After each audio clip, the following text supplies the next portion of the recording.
Bonjour, bienvenue pour une nouvelle vidéo du cabinet Landau Associés.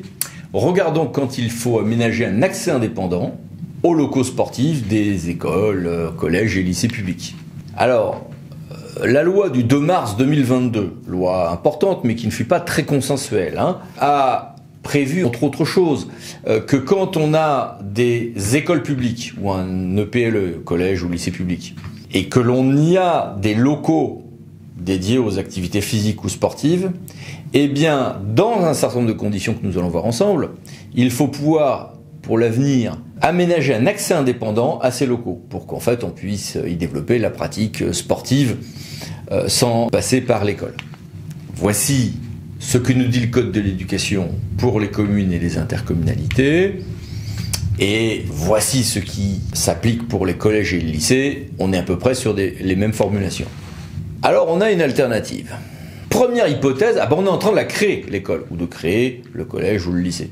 Alors force est de répondre à cette exigence. Dans les plans, dès le début, je prévoirais un accès à part pour accéder au gymnase, au stade de foot ou que sais-je encore, pour en fait pouvoir développer cette pratique.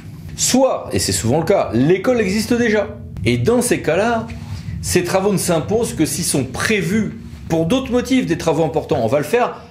On sera obligé, on peut le faire volontairement quand on veut, mais on est obligé de le faire que si on est de toute manière en train de faire des travaux importants de rénovation de ces locaux, et auquel cas on sera obligé de l'insérer dedans, sous réserve qu'on soit sur des travaux importants et qu'il y ait un certain pourcentage des travaux concernés. Ah, mais oui, mais c'est un peu flou ça. Justement, un décret en Conseil d'État était prévu pour dissiper ce flou, et ce décret, il a été adopté, c'est le décret 2023-442 du 5 juin 2023.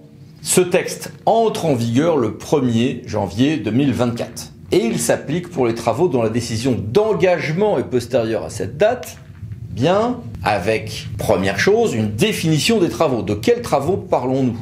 Eh bien, ça ne va pas s'apprécier en euros ou autres, ça va être, est-ce qu'on parle de travaux de renforcement ou de remplacement d'éléments porteurs concourant à la stabilité ou la solidité du bâtiment? Ou alors est-ce qu'on est sur des travaux de remplacement du mur ou de la clôture d'enceinte des équipements sportifs non couverts en question?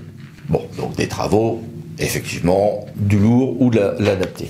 Oui, mais il faut un seuil. Eh bien, ce seuil, prévu par la loi, défini par le décret, c'est 5% du montant total estimé des travaux, en deçà duquel l'aménagement de l'accès indépendant est donc obligatoire.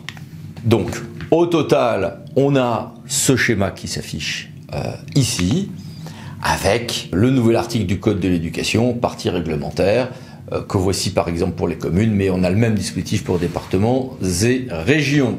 Voilà, à bientôt pour d'autres vidéos du cabinet Landau Associés. Merci, au revoir.